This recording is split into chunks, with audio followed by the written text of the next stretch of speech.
Hello everyone. As you all know that the Kashmir is on fire and the silence of international community is adding fuel to this fire, and then nobody knows where this fire will end up. On the silence of international community and their poor responses, I have few questions in my mind. I want to ask from international community, from UN, from European Union, and all agencies who are human rights actors, that above 50,000 killings have already been reported.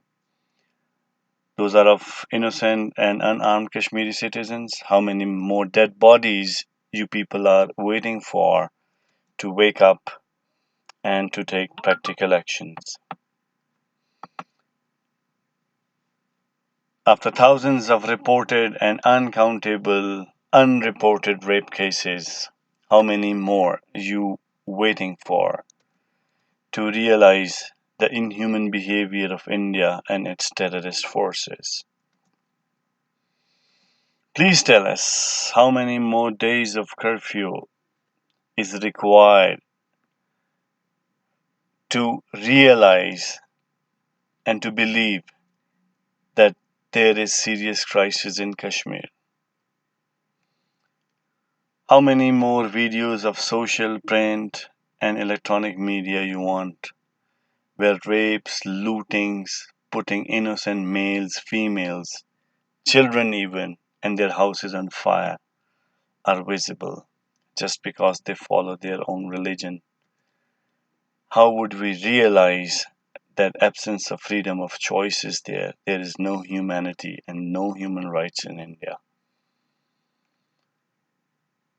Even the Indian courts and judiciaries are helpless. They cannot take any decision. They cannot report cases. They cannot take free decisions.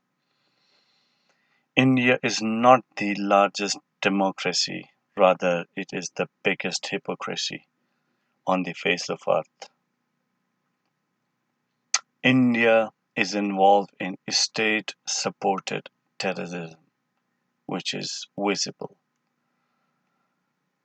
So let's stand united for Kashmir before it gets too late. Remember, your quick action is needed.